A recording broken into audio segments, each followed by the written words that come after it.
여러분 안녕하세요. 미니모입니다. 좋아요, 댓글, 구독은 사랑입니다. 아, 오늘은 2024년 12월 19일이고요. 오늘은 제가 유튜브를 뉴스공장 2개 듣고 다른 거 잠깐 듣고 거의 안 들었어요. 그러니까 좀 피로감이 너무 쌓이더라고요. 이유가 뭐냐면 계속 같은 내용의 몇 개 안 되는 뉴스의 반복이고 그 같은 뉴스에 대한 이 정치인, 저 정치인, 이 평론가, 저 평론가의 서로 다른 논평이 대부분이어가지고 여튼 오늘 전달하고 싶은 뉴스는 몇 개 없어요. 근데 이제 어제 아침에 굉장히 유의미한 이야기를 김어준 총수가 하는 게 이제 그 계엄령 선포 이후에 본인도 받은 제보는 많은데 차마 방송에서 말하지 못하는 게 많다라고 했거든요. 그 중에 하나에 대한 굉장히 큰 이야기를 쭈루루 하고 지나간 게 있어요. 뭐냐면 건진법사에 대한 거예요. 건진법사를 잡은 검찰에게 제발 이 방송 들으면 이 가이드라인 좀 보라는 식으로 건진법사에게 해야 되는 질문에 대해서 쭈루룩 발언을 하는데 계엄 날짜와 시간을 왜 그렇게 점지해줬냐? 혹시 이 계엄이 미친 짓인 거 알아서 실패하라고 일부러 그렇게 해준 거냐? 그리고 계엄령 실패하고 난 다음에 왜 그 날짜, 왜 그 시간 해줬냐고 김건희가 전화 와서 난리 쳤다는데 사실이냐 등등을 검진법사에게 꼭 물어야 된다고 김어준 총수가 엄청 빠르게 말하고 지나간 게 있어요. 아마 받은 제보 중에 하나를 그런 식으로 이제 전달을 한 것 같아요. 그리고 검찰은 윤석열 내란 수계를 이제 공수처에 이첩하는 걸 결정을 했다고 하고요. 그래도 김용현은 계속 붙잡고 있겠다는데 사실 저는 이게 별 의미가 있겠나 싶어요. 그러니까 이제 공조수사본부가 이제 그 출범을 해서 경찰과 공수처와 군 경찰이 공조수사본부를 꾸리고 있는데 이제 검찰과 군 검찰이 또 이제 둘이서 같이 이제 수사를 하고 있는데 나는 이게 네가 하니 내가 하니가 별 의미가 없는 것 같은 게 지금 특검안이 통과되고 한덕수가 거부권을 하니 많이 논의가 있던데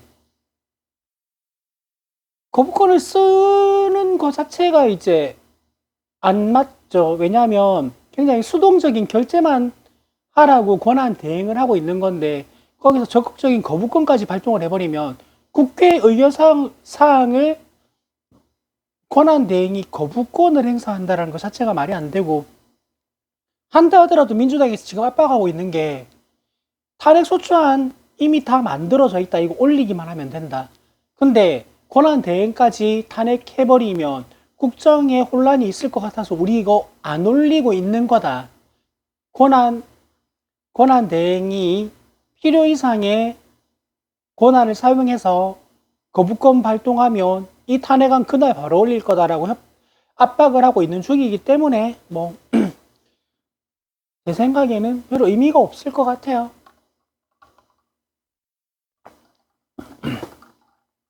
여튼 건진법사의 핸드폰이 3개가 확보가 됐다라고 하는데 이게 명태균 황금폰은 아무것도 아닐 정도로 큰 거다라고 말이 나오고 있는 상황이기 때문에 전국은 더 시끄러워질 것 같습니다.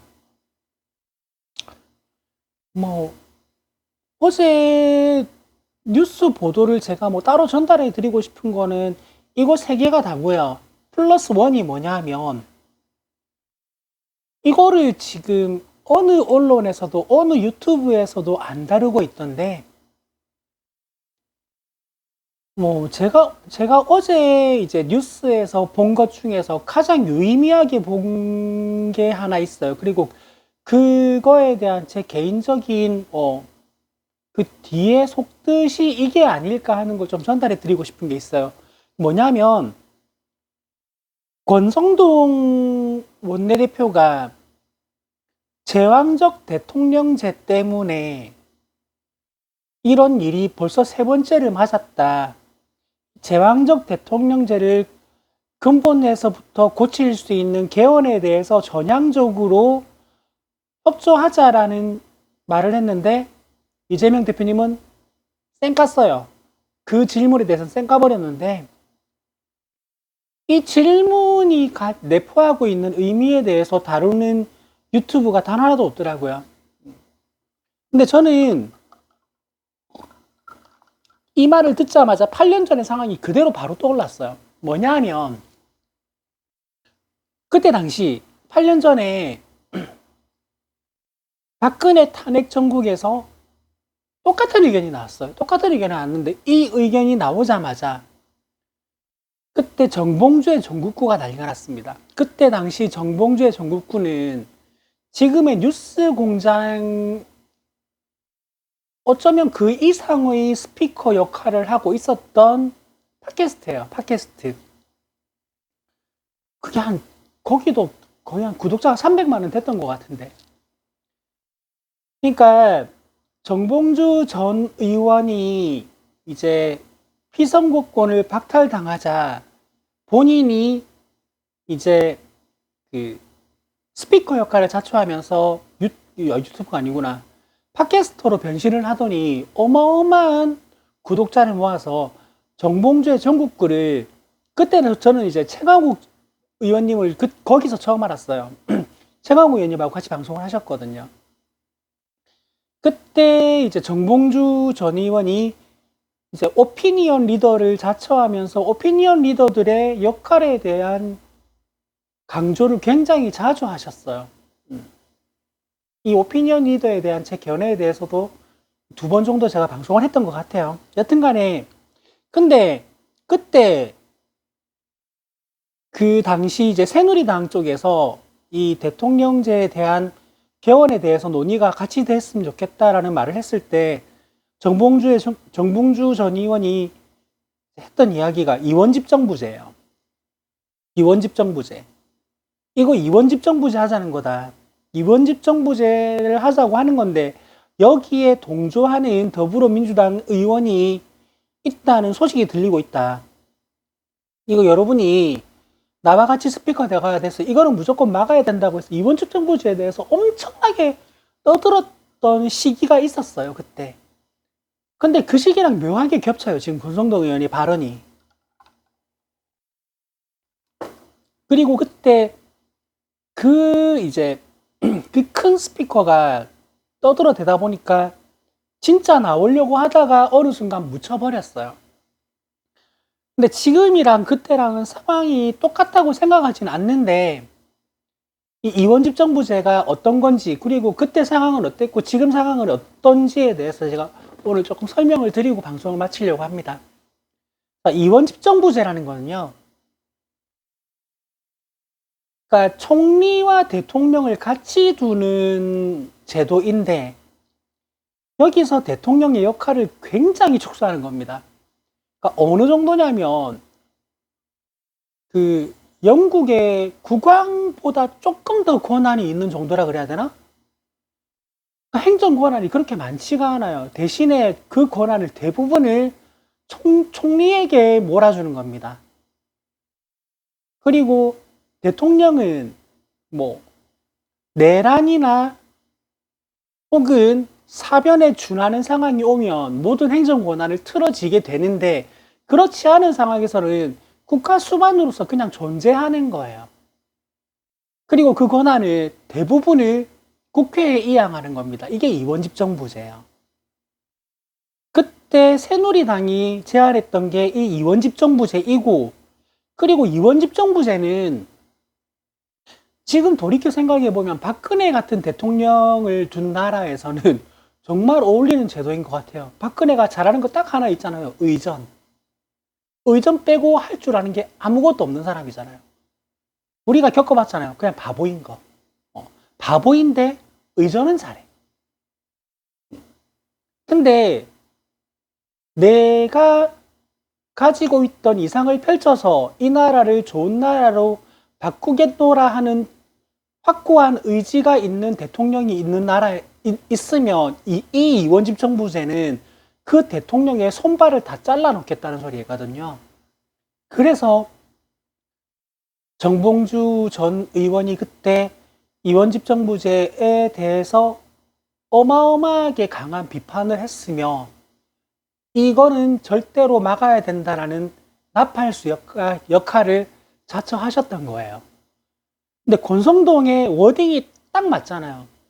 제왕적 대통령제에 대한 개헌에 대해서 전향적인 논의를 했으면 좋겠다. 딱 떨어지는 워딩이잖아요. 저거 이원집정부제 하자는 건데? 그래서 이 이원집정부제에 대해서 여러분이 아셨으면 해요. 뭐 내가 정봉주 전 의원이나 김호준 씨처럼 영향력 있는 사람은 아니지만 여기서 동그라미가 4개가 더 붙어야지 그 정도가 되는데, 여튼 유튜브를 보시는 분들 정도는 그 의도를 이런 게 있을 가능성이 매우 크다는 거 정도는 아셨으면 좋겠어요. 근데 나는 지금은 권성동이 이원집정부제를 생각하면서 저 발언을 했다고 해도 그때랑 지금이랑은 상황이 완전히 다르기 때문에 저거는 씨도 안 먹힌 소리다. 씨도 안 먹히는 소리고, 그래서 이재명 대표님 그때 광장에 계셨던 기초지자체 단체장이었고, 기초단체장이 당의 허락도 없이 광장에 있다고 욕을 먹던 시기에 광장에 계시던 분이기 때문에 권성동의 저 발언을 듣고 저랑 같은 생각을 안 했을 거라고 생각을 안 해요. 아셨을 거라고 생각해요. 근데 쌩까도 돼요. 그래서 쌩까 쓸 거라고 생각을 해요. 이게 이유가 뭐냐면, 이게 어젠가 제가 했던 발언하고 일맥상통하는 건데, 제가 그런 말을 요즘 자주 했을 거예요. 내가 당적을 가지고 있는 정당이 지금처럼 똘똘 뭉쳐 있는 걸 난 한 번도 본 적이 없다고. 그래서 저 요즘 좀 감개무량해요. 정말 단일대우예요. 다른 목소리를 내는 순간 그 정치인은 정치 생명이 끝나는 정도의 상황이에요. 왜냐하면 250만 권리당원, 500만 일반 당원이 지켜보고 있기 때문에. 그리고 다른 목소리를 냈다가 전당대회에서 진짜 정치적으로 죽는 상황을 지켜봤기 때문에, 그리고 그걸 우리 손으로 이뤄내 봤기 때문에 당내 어떤 세력도 위중한 혹은 엄중한 상황에서 다른 목소리를 낼 생각을 못 하는 거예요. 이게 무슨 차이가 있냐면, 내가 기억이 가물가물해서 아까 검색을 해봤어요. 20대 국회, 그때가 20대 국회 시작한 지 얼마 안 됐을 때니까 20대 국회 의석수가 어떻게 구성됐었지 하고 내가 검색을 해보니까 새누리당 의석이 122석이고요. 더불어민주당이 123석. 근데 안철수의 국민의당이 38석입니다. 그리고 정의당이 6석, 무소속이 11석. 자, 과반당이 없어요. 과반당이. 그리고 이번 집정부제는 이 행정 권력을 상당 부분 국회에 일임을 하겠다는 건데, 이 말은 뭐냐 하면 행정 권력을 국회 진흙탕 싸움으로 끌고 가겠다라는 거거든요. 근데 이게 왜 가능할 수도 있었냐라고 하면, 일단 새누리당이 안철수와 손을 잡으면 과반이 돼버려요. 그리고 그때 당시 더불어민주당이 분열한 상태였기 때문에 더불어민주당의 반문 세력이 손을 잡아버리면 개헌선을 확보할 수 있는 상황이었어요. 그렇기 때문에 이번 집정부제가 굉장히 위험한 상황이었던 거예요. 그래서 만약에 그 다음 대권을 문재인 전 대통령이 틀어진다고 하더라도 문재인 대통령이 할 수 있는 일이 거의 없게 만들어버리는 상황이 될 수도 있기 때문에 이원집정제는 무조건 막아야 된다라고 정봉주가, 최강욱이, 김호준이 삐때 세워서 스피커를 자처하면서 떠들어댔던 거고, 그래서 그게 막아지는데 저는 충분히 큰 공이 됐다라고 생각을 해요. 저도 이원집정제라는 말을 그때 처음 들었으니까. 근데 이게 지금은 왜 씨도 안 먹히는 소리냐면,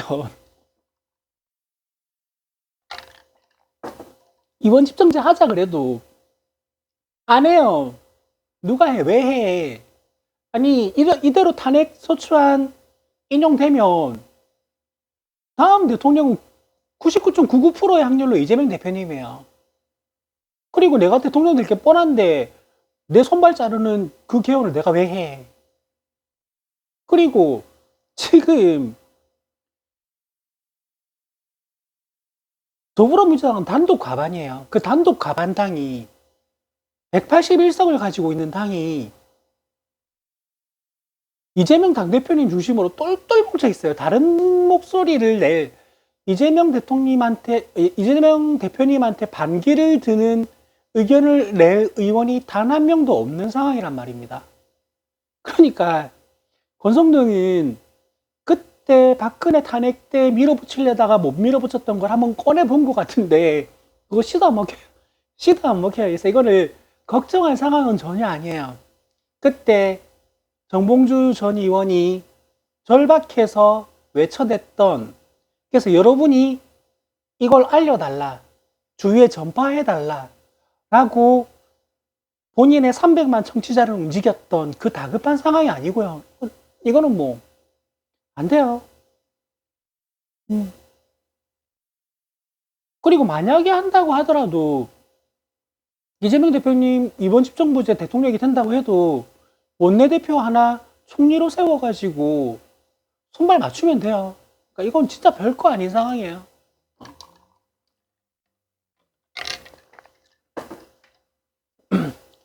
나는 국민의힘은 그냥 이런 거 저런 거 신경 쓰지 말고 어떻게든 뭐 정치 생명 더 연장하고 권력 좀 더 누릴 걱정 이런 거 하지 말고 그냥 당 해체 준비나 하시라. 당 해체 준비나 하시라고 충고 드리고 싶어요. 뭐 이 방송 보진 않겠지만.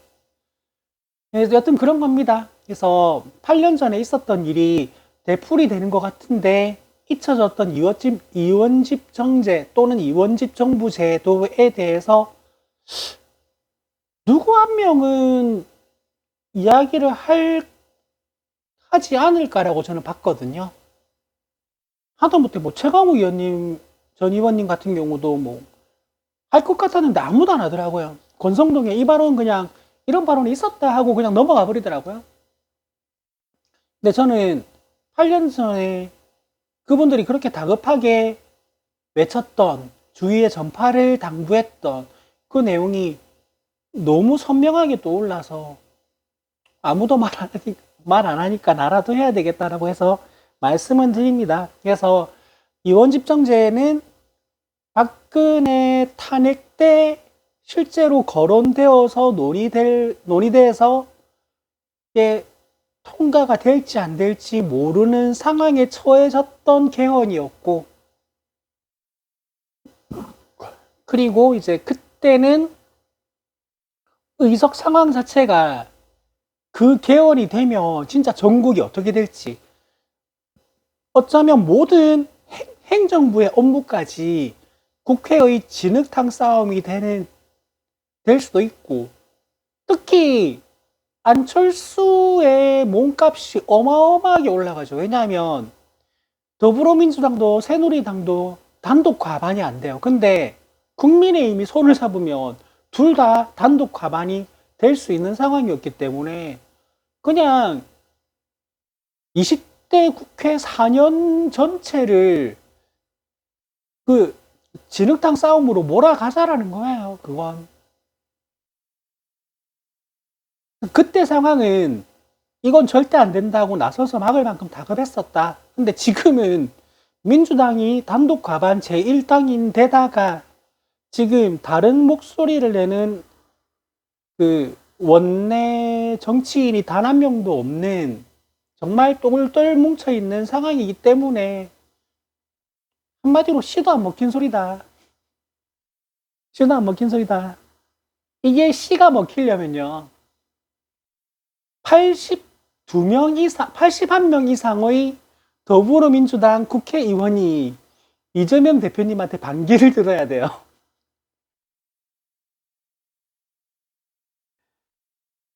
말 된다.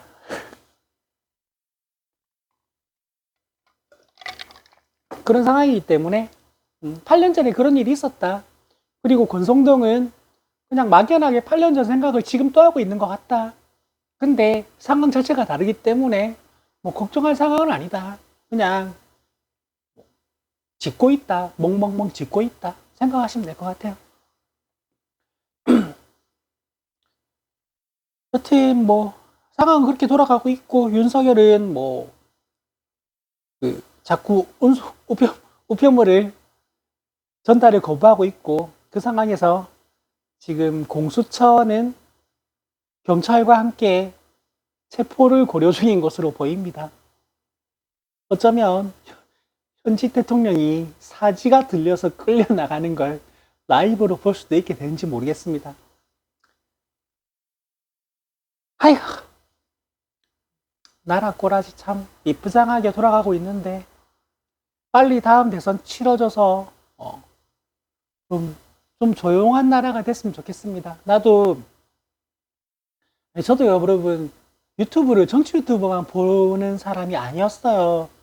저도 그거 그 백악관 셰프 트레이너 분 그 먹방하는 유튜브도 보고요. 기타 연주 드럼 연주 유튜브도 보고요.